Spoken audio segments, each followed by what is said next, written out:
Good morning, good evening, everyone. So we are getting started. This particular session, we will be discussing about Kafka internals.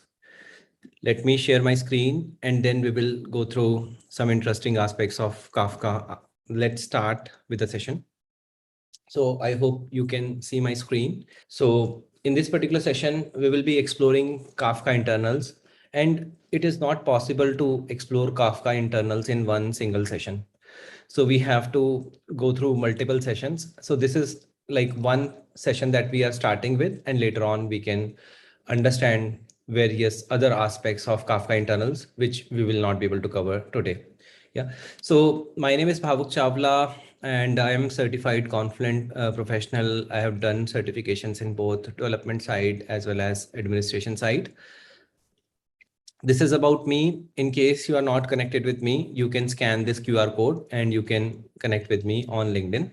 I am an official representative for many companies, including Confluent, Google, Snowflake, and Cloudera.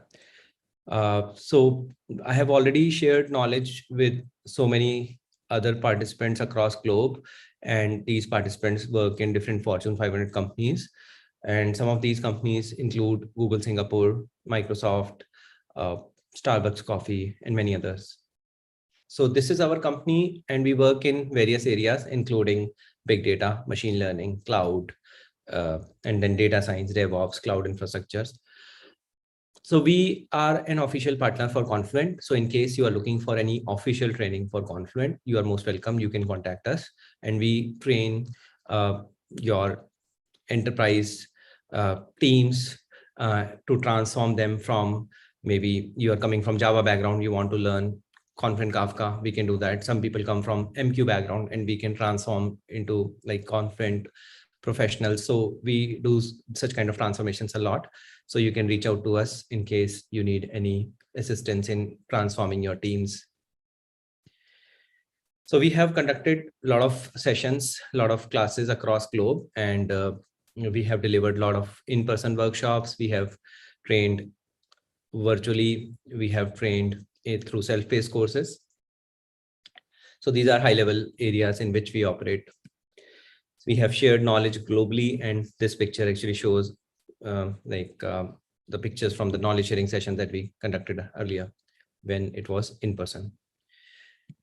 Now we have a meetup group. So in case you are joining this session through meetup group, so then you are already part of it. But in case you are joining this session through some other means, then you can join our meetup group so that you can get notification for the future sessions that we will be conducting. So you are welcome to join this group. So this is already 3,500 members. So you can join this community where we conduct sessions for various areas, including Spark, Kafka, AWS, DevOps, and many other areas. So this is our LinkedIn page where we share a lot of interesting insights and information about the technology. You will find a lot of cheat sheets and articles which are very much relevant to like the work that you would be doing in your day-to-day work, like related to the latest, greatest technologies. So then we have YouTube channel. You can subscribe to this YouTube channel so that you can watch this session live, and you can ask questions in the comments itself. We respond to those comments, as well as you can go through the past sessions that we have already conducted. So this YouTube channel has all the recordings. So this is Kafka architecture. So before we go into the internals of Kafka, it is important to understand Kafka architecture. And I will first go to the YouTube channel also, videos, and we go to YouTube and we'll search for Kafka architecture. So here we have one architecture. This is our video in which we have explained Kafka architecture. So I am here in the Kafka architecture. In this Kafka architecture, we have zookeeper cluster also, but Kafka improvement proposals, this has been now removed in Kafka 2.8, but a lot of companies are still using zookeeper, but it hardly matters because today's focus is primarily on the producer side.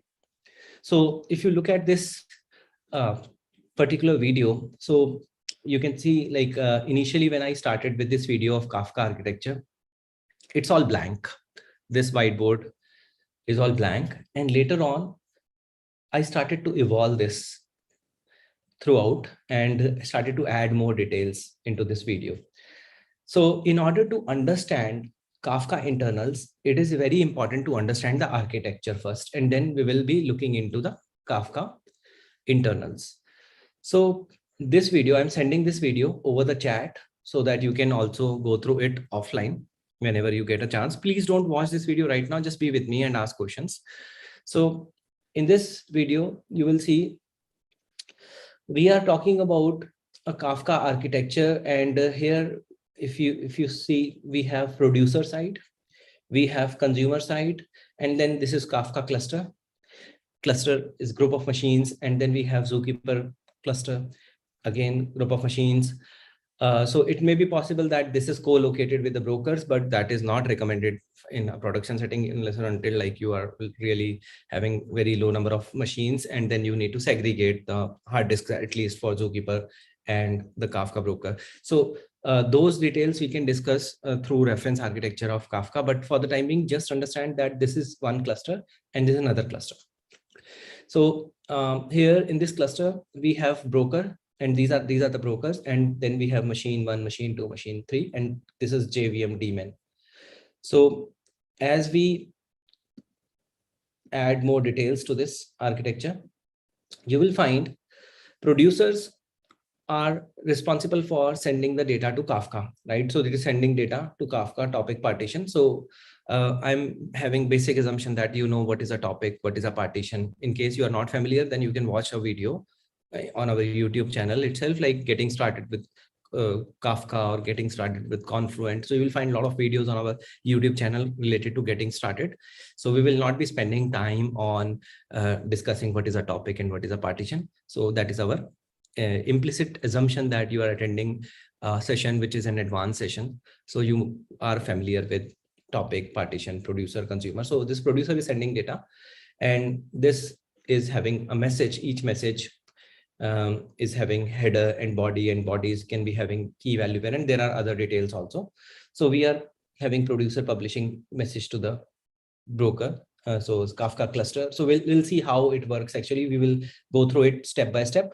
So let's see in this architecture how actually it works.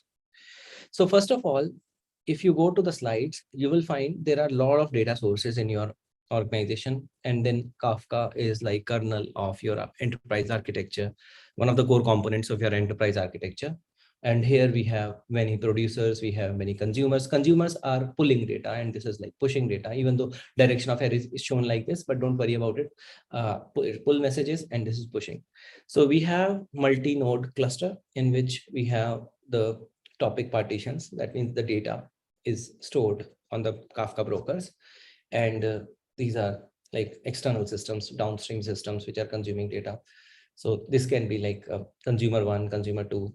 These can be external systems, can be these consumers of Kafka. Yeah, depends how you have configured. Is it K-stream application or something else? Then it can be different, but it depends how you have, do you have Kafka Connect in the pipeline or not, depending on that. But let's focus on these three boxes. So this one is producer side, this one is consumer side, and this one is Kafka broker side. Yeah, so or you can say Kafka cluster is having multiple machines, and each machine is having JVM, broker JVM. Yeah, and then data is hosted here. So Kafka is having a replication. So why do we replicate data? Can someone tell me, like, why do we replicate data? Any thoughts? Like, what's the benefit of replicating data in Kafka?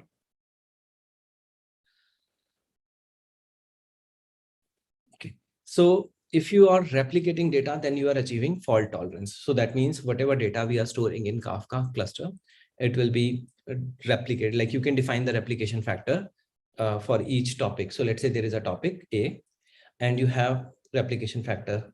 So here it is shown like partition 0, partition 0, partition 0. So this is a different topic, but this one is one topic. So this, for this particular topic, partition 0, we have like this. So I'll show you through my picture here. So let's see how it looks like when data is replicated. So please watch this video whenever you get a chance. You will get an understanding how replication actually works. So here we have a topic partition. This is a topic partition, and this is also topic partition, same topic partition. That's why the color is same. So if you have same topic partition, and then I'm representing the color as same. So this is replicated 3 times on 3 different brokers. And then we have this color, black color. This is also replicated 3 times here. And then we have another topic partition in green color. This is also replicated 3 times. So we are replicating our data across multiple machines to ensure that we achieve fault tolerance. So even if broker machine goes down, then also there is no problem because you already have data available in other machines. So we have topic partitions which are available, and you can see topic 1, partition 1. This is also topic 1, partition 1, topic 1, partition 1. So this partition is replicated 3 times across multiple machines, 3 machines. Same thing in this color, green color, and same thing in black color. So data is uniformly like distributed. So right now, this is how it is. Now, out of these 3 partitions, 1 partition will be a leader partition. So I'm just writing here, we have Kafka topic. Yeah. And this Kafka topic has partitions. And these partitions, there are 2 types of partitions. One is called leader partition. Another one is called follower partition. Now, this leader partition, this, let's say we have a replication factor of 3. So when replication factor is 3, then there will be only one is leader partition, only one. Leader partition is only one. And follower partitions, there are n-1 follower partition. That means this is right now 2. So there are 2 follower partitions because replication factor is 3. So n is replication factor, n equals to 3. So this is 2. So one is leader partition and other 2 are follower partitions. So this is 1 and then this is 2. So this is 1 partition, this is 2 partition, total is 3. Total is 3. So total replicas, total copies are 3, out of which 1 is leader and other 2 are follower. So what is a leader partition? Leader partition is something like which helps in this leader partition helps in interacting with the producer side. So producers always interact with leader partition.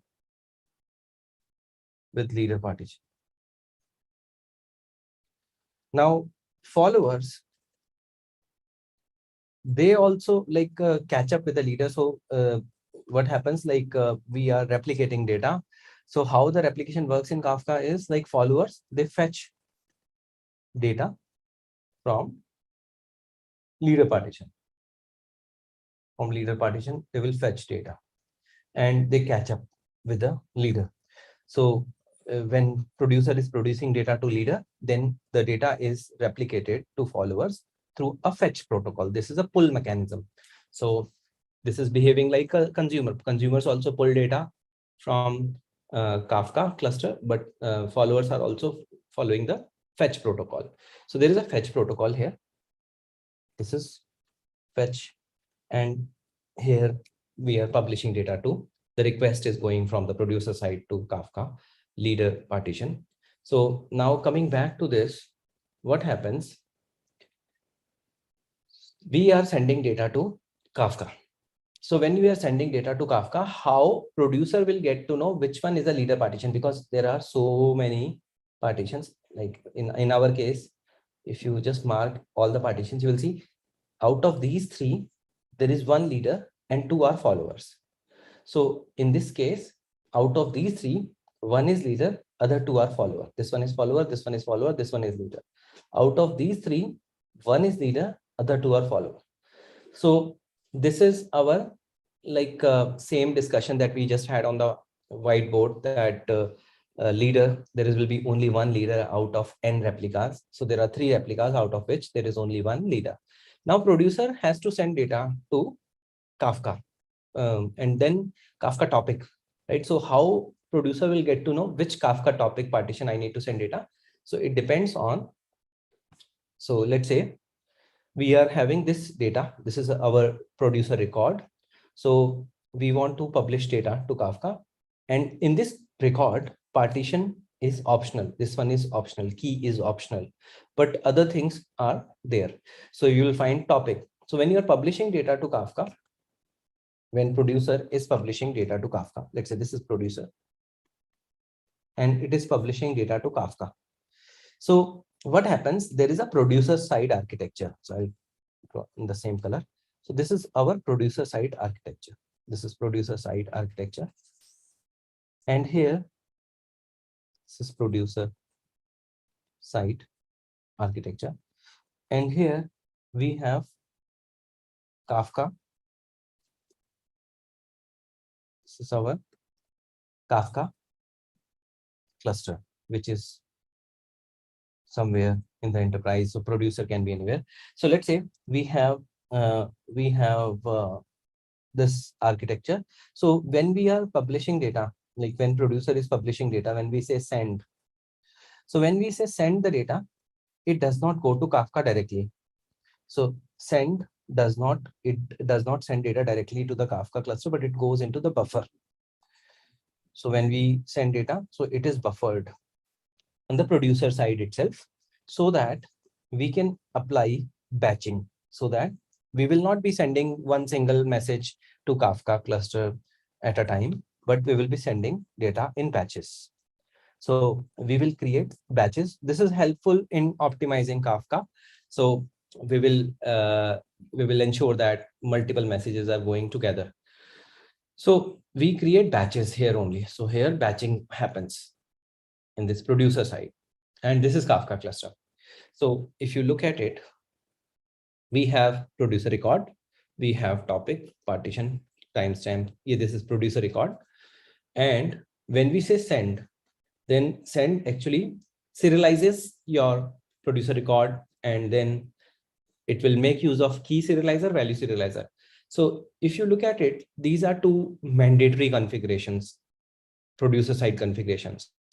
So based on that, it will serialize those values. It will convert objects into series of bytes. And then we have a partitioner component, which is responsible for deciding which message should go to which partition. So when we are sending a record, so then how we will get to know which message should go to which topic partition, because there are so many topic partitions. So let's say there is a topic 1, partition 1, and then there is topic 1, partition 2. There is topic 1, partition 3. So there are so many topic partitions, and there are replicas of each of these topic partitions. So how we will determine where this message should land?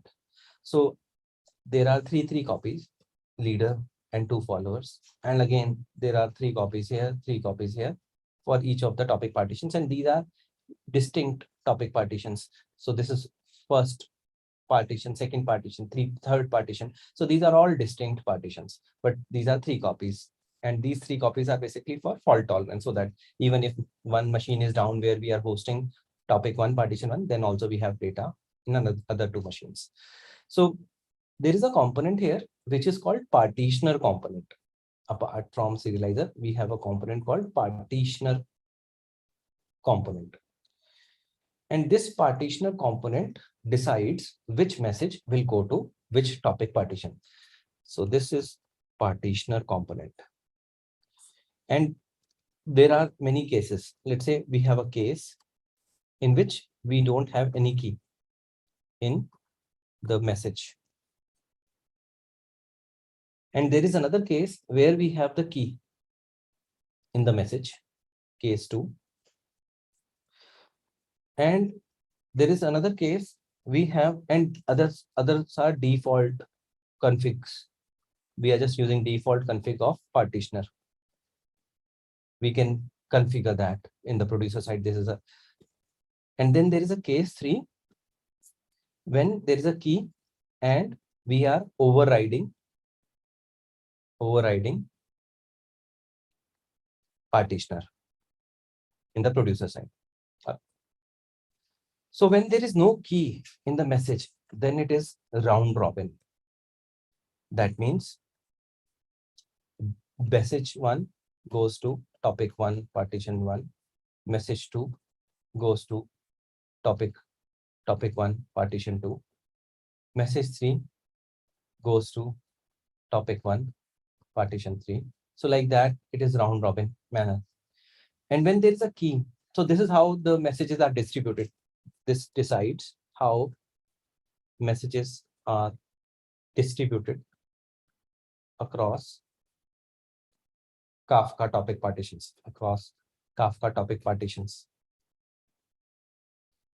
how it is distributed.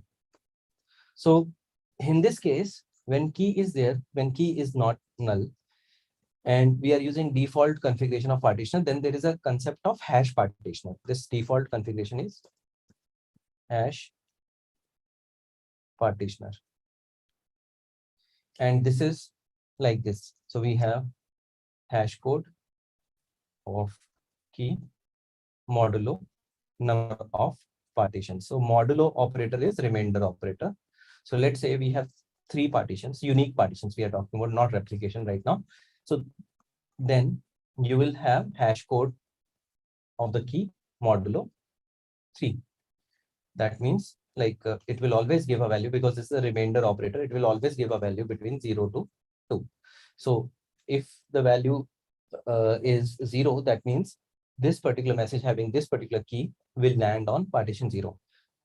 And then let's say their value from this calculation is 1, then that means the message will land on partition 1. And then if value is 2, then it will land on partition 2. So it will decide how the messages are distributed across different partitions in a topic.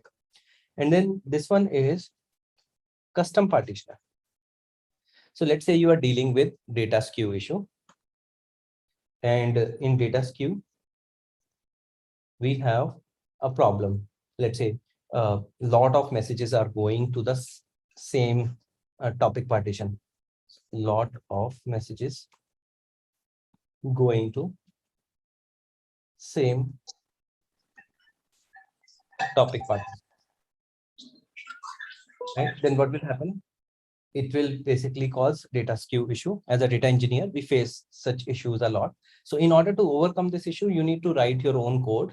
That means you will be writing your own custom partitioner. So here we need custom partitioner to override the default behavior. And then you can decide which message should land where.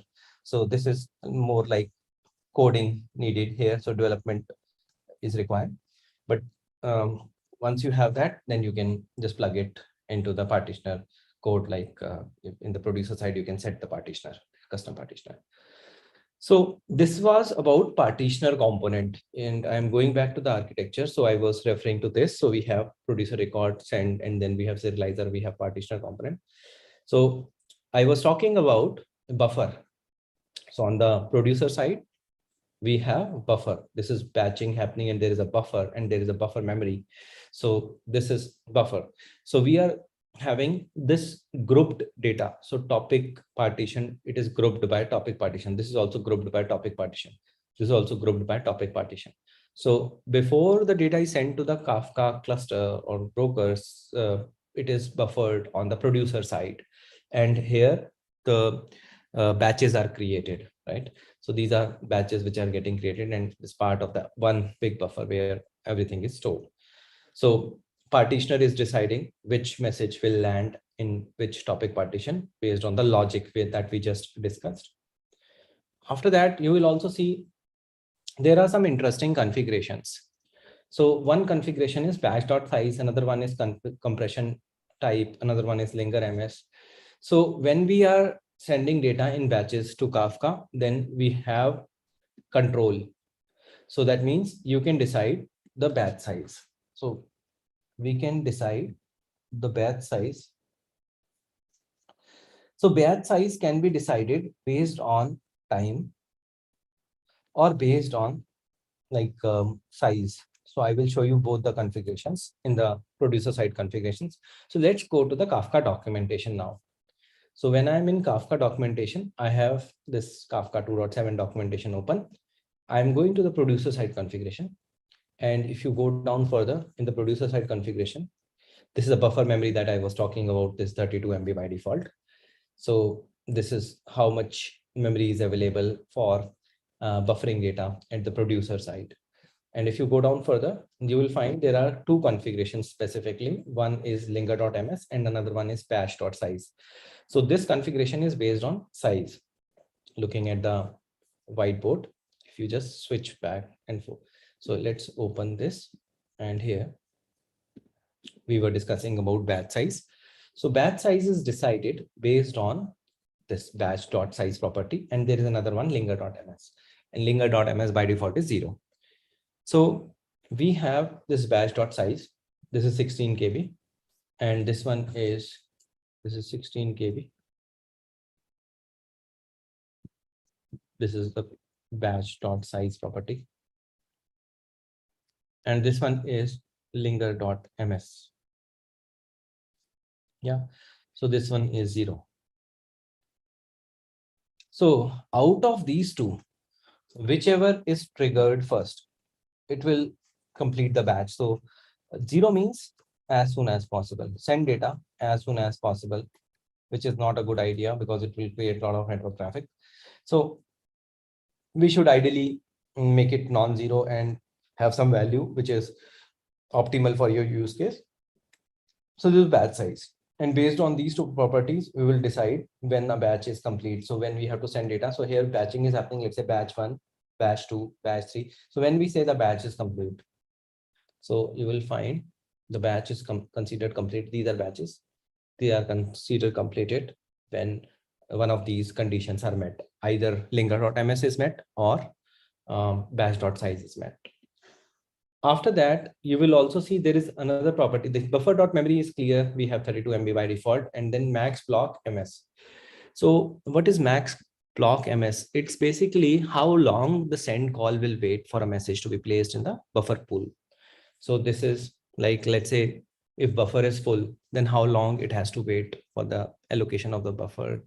Yeah, so it's like a timeout, max blocking. And if you go to the configurations, max dot, here you will find this is one part, but there are other aspects also. But if you go to the configurations, you will find it is 1 minute by default, and this is controlling when you are sending data, when you are initiating transaction. So there are committing transaction, abort transaction. So these methods will block, right? How long this has to block. So it is controlling that max block millisecond. Moving on further, you will find there are other interesting areas like IO threads, because based on IO threads, num.io, if you go to broker side configurations, and in broker side configurations, if you scroll down further, you will find there is a property num.io.threads. And that property is like receiving connections from the client side. And this particular configuration, by default, it is 8. So this is IO threads, which is, there is network thread, which is accepting connections from the client side. This one is the correct one. And then this one, IO threads, is taking care of the page cache and disk IO. This is related to that. But once we start discussing the internals of broker side, then you will be able to appreciate which configuration is applicable where. But this one is network IO thread, and number of network threads right now. So after that, you have the Kafka cluster. And here we have the data getting replicated. And this is a leader partition. These are the follower partitions. They are receiving data, pulling data, and then fetch protocol is being applied here.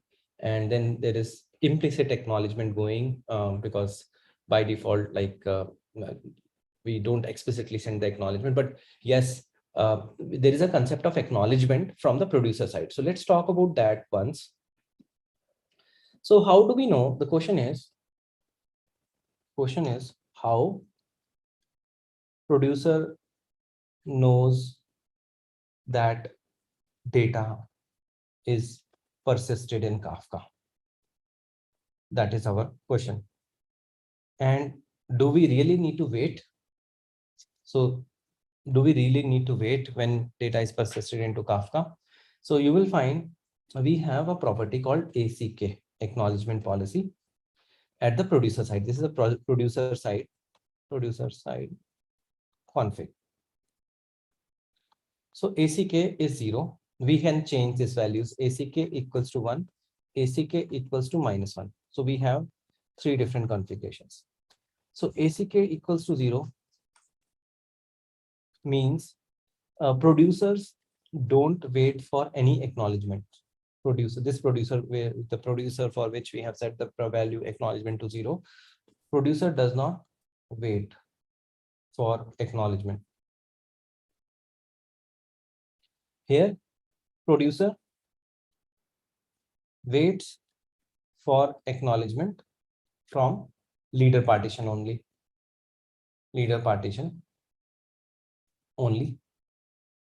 And here, producer waits for acknowledgement from all in-sync replicas. We did not discuss that, but just understand these are the replicas which are in sync with the leader partition. So leader partition is also one of the in-sync replicas. So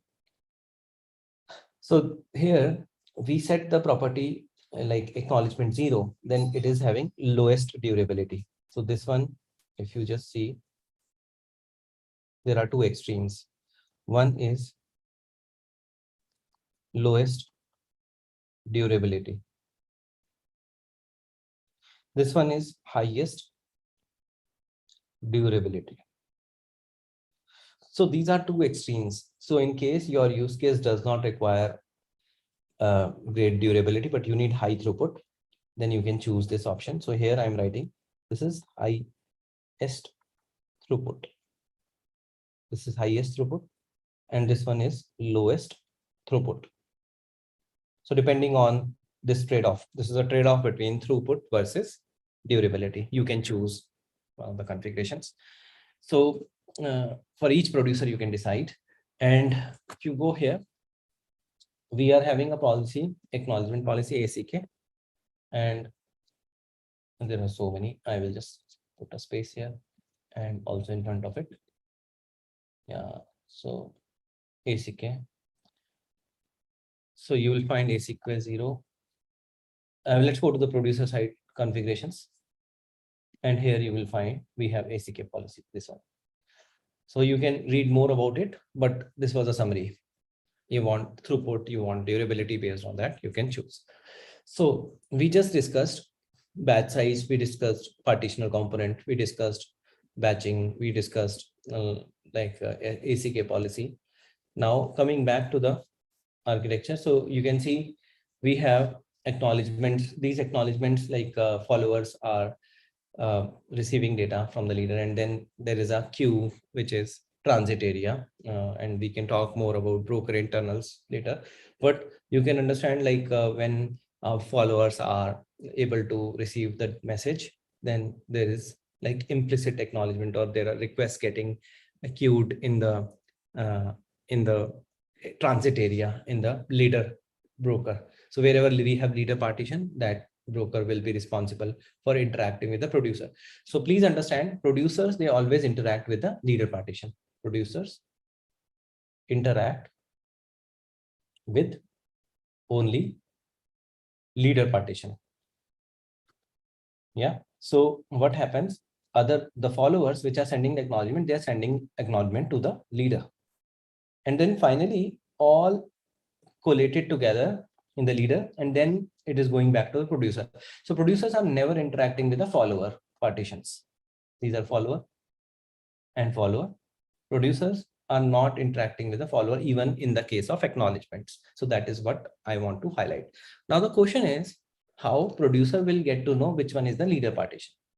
So in order to understand this part, I will show you a sequence diagram. So that will help you in understanding how it actually works. So this is one conference which happened, and from there I pulled out this sequence diagram. So this is producer side. This is also producer side, and this one is Kafka cluster. This one is Kafka cluster, and this one is client side. So producer has to determine which partition I need to send data to, like where is my leader partition. So when we send data to Kafka, it actually makes two calls. One is metadata call, through which we will get to know which one is my leader partition. So there are two steps involved. So I'm writing here. There are two. When we send data to Kafka, there are two steps. One is retrieve metadata,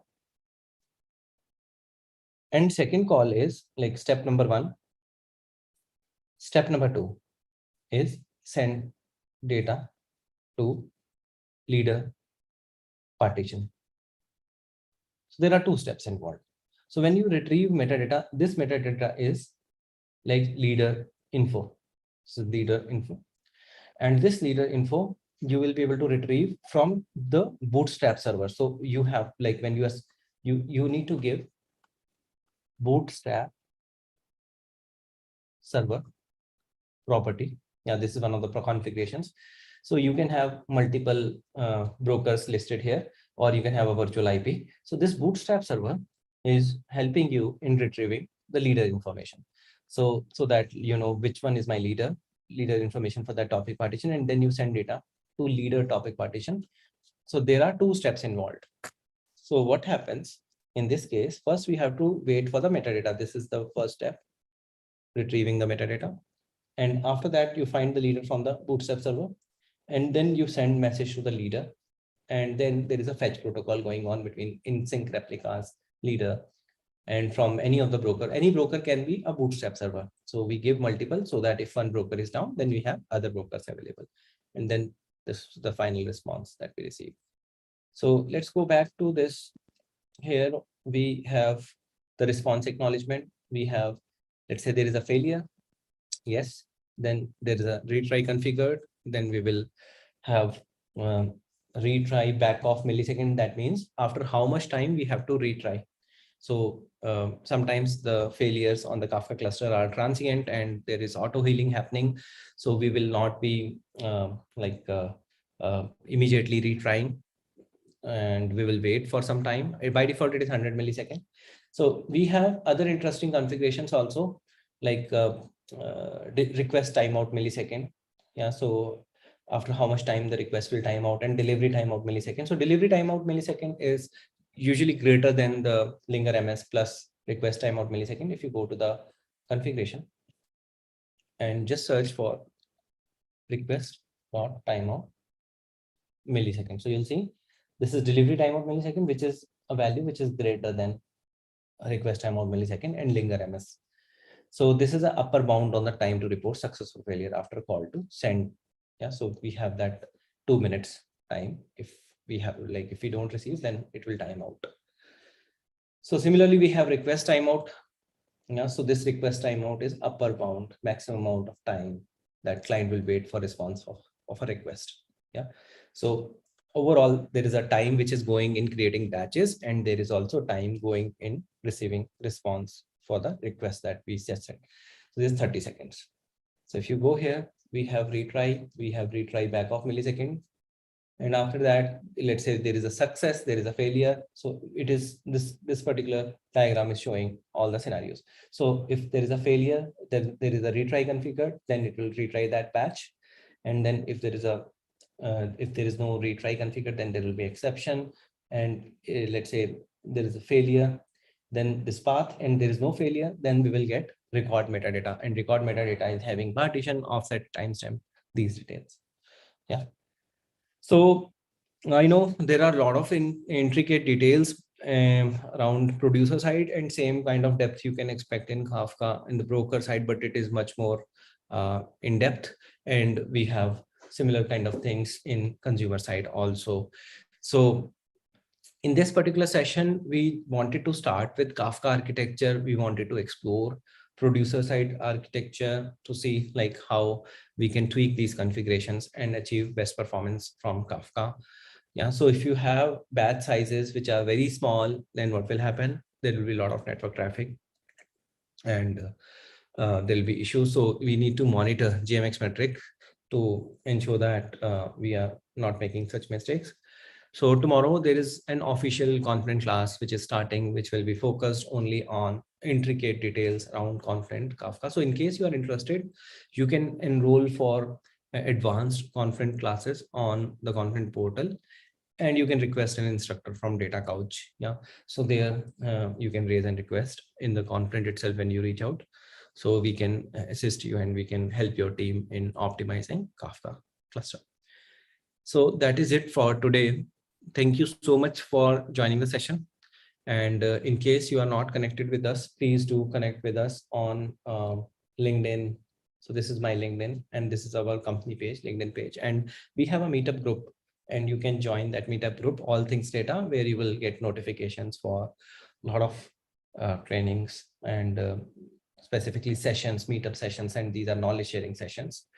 And we have YouTube channel where we post such videos. Thank you so much for joining the session. I'll see you maybe in the next session. Thank you. Bye. Please take care.